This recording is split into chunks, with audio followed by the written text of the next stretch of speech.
Hey Bex, I got a complaint here. What is it? I've made the decision to stop this is at the end of the season.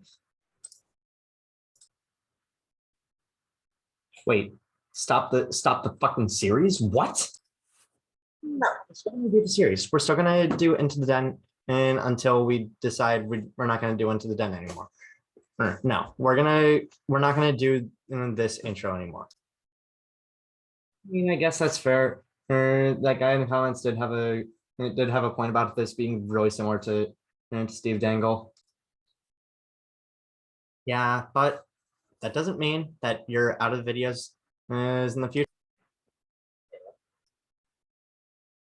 From now, at the start of next season, I'm gonna do a new thing where instead of the song for losses being Curb Your Enthusiasm, since I don't want a lawsuit from HBO, we're gonna do the goal song for whatever team we lost to that day, and potentially get a lawsuit from a bunch of other bands.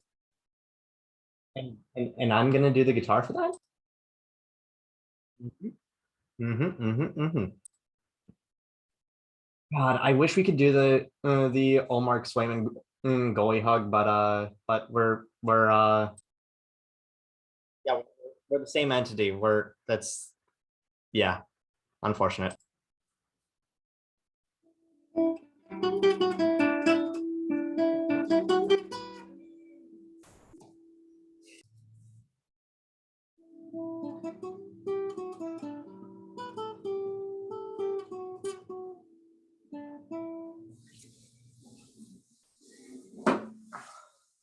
Bruins win 3-2 in overtime against the Columbus Blue Jackets. Welcome back to Into the Den, everybody. I am your host, Jocelyn Freeman, and I've never seen this much fighting in one game, except for that one game between Bruins and the Stars back in like 2011, 2012, where there were like 3 fights in 5 seconds. That was freaking insane. That was holy shit. 2012 was 10 years ago.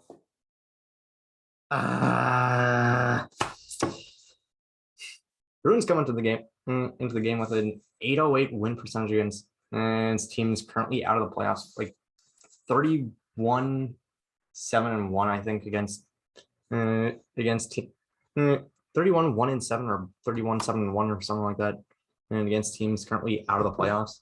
And Columbus, well, they're the closest team to being in the playoff. They're the closest team to being in the playoffs in the Eastern Conference, and they're like 10 points behind the second wild card spot. So that doesn't seem like that doesn't seem like that doesn't seem like too likely a chance to get in, especially when there's like a dozen games left.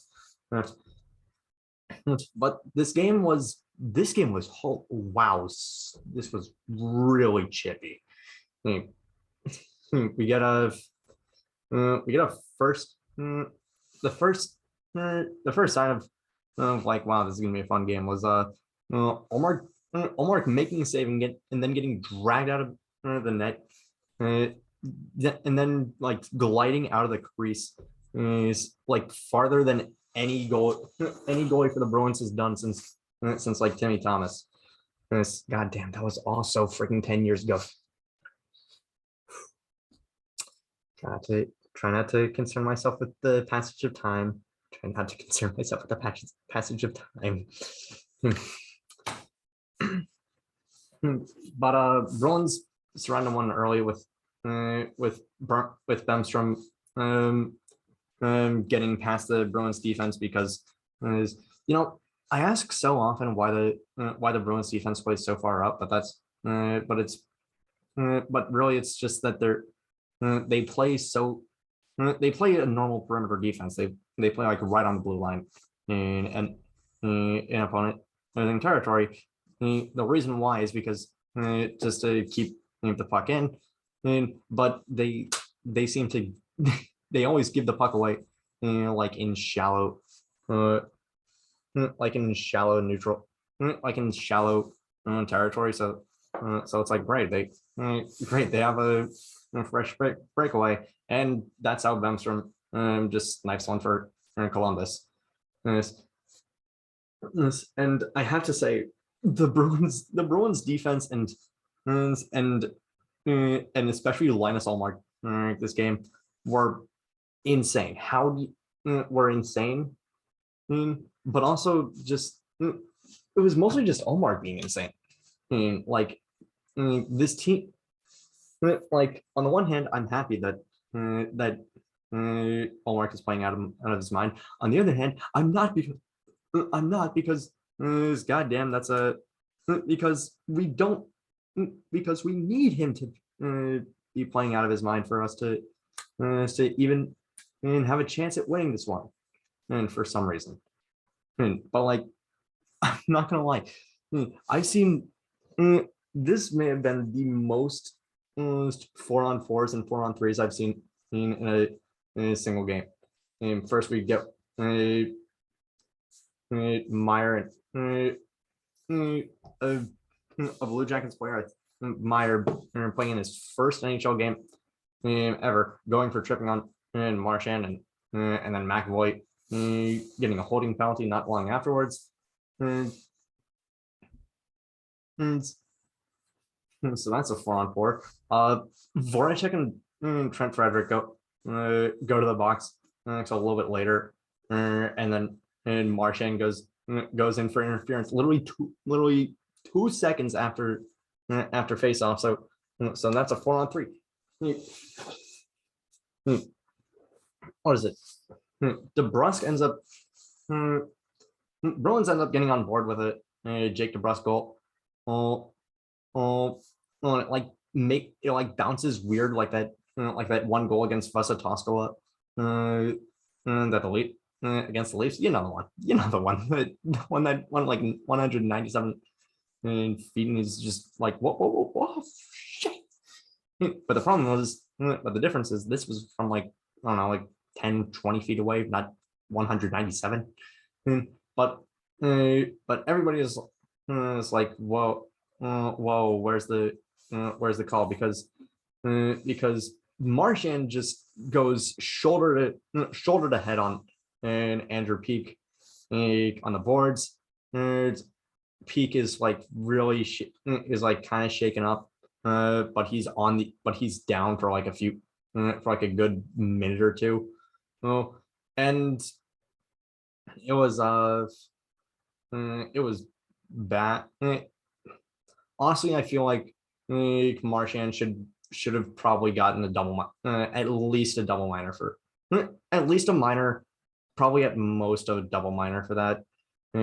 And but that wasn't the big one. And the big one was Jakub Voracek ending up getting a 10-minute game misconduct for complaining to the refs. And look, I wasn't a fan of it when Marchand got a 10-minute misconduct for yelling at the refs for the in the Bruins game against the Leafs. And you know what? I'm not a fan of this one either. Voracek has every right to be pissed at the refs on this one, and it's just why it didn't need to happen. It didn't need to happen. Oliver Bjorkstrand and Bergeron end up getting it. This was end up getting in a bit of a tussle. Well, both of them end up going for 2 minutes. It's at the near the end of the first period. This was like the most I've seen Bergeron fight. Not this fight against Oliver Bjorkstrand, but like all game he was like getting poked and he was poking back, and he was just like anyway, we start the second period with one of the funniest things ever. Curtis Lazar blocks a shot from Patrick Laine and with his leg and spins around twice. Like I didn't know that Curtis Lazar side hoppy was being a freaking Beyblade. And hey, Laine certainly let it rip for that one. What is it? And then we get a pretty bad penalty. Gavrikov ends up getting a 4-minute double minor for high sticking Hall. Oh, and Hall is like on the ice for a good minute. It honestly, if if that gets a double minor, then there's no reason that that Bergeron's hit against and there's no reason that Bergeron's hit against Andrew Peeke doesn't get at least a minor. But hey, the Bruins don't really do much with it anyway, thanks to Hampus Lindholm getting an interference call like halfway through. So great. We're on a 4-on-4 for halfway through this one. And Bruins don't do anything with either the 4-minute double minor or the 4-on-4. But Craig Smith ends up getting a beautiful snipe through traffic to put the Bruins up 2-1, and then Andrew Peeke, he's looking for revenge. He wants Marchand, and he just sucker punches him in the back of the head. This isn't like a Hall hit on Ilya Lyubushkin, and no one's hurt. It was just like, frick, it's gonna happen. But both Marchand and Pete go to the box for roughing, and then Pasta gets a breakaway, and it results in a Sean Corrali hooking penalty.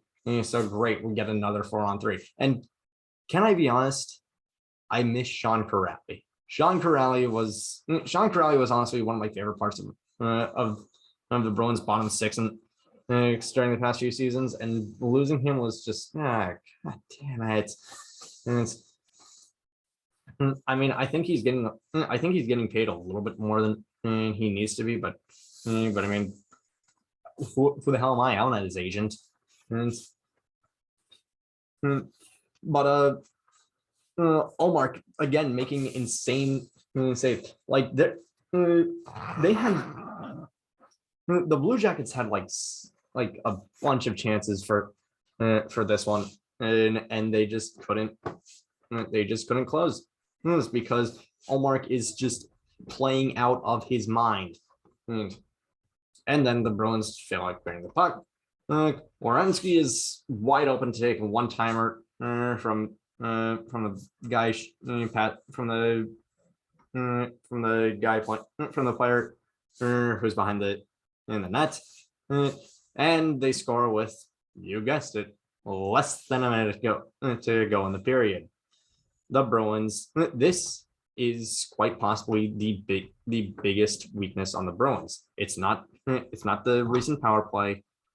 Recent power play is it's a little bit concerning, but it's not the biggest issue. It's closing out periods. We have allowed goals in like the last minute of periods in so many games since like February.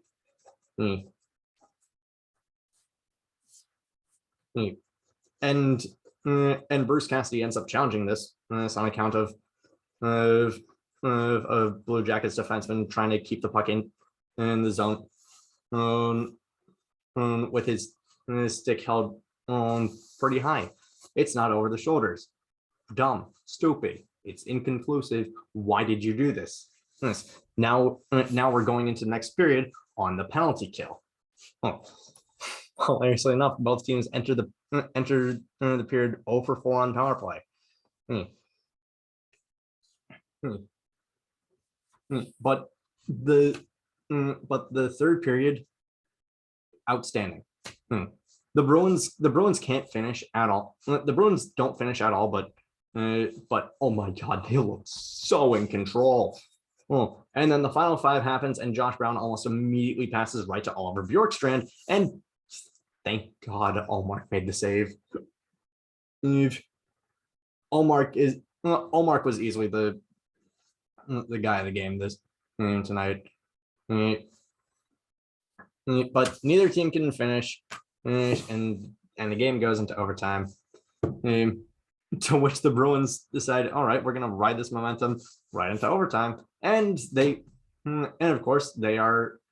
And of course, they play really heavily into Columbus's zone.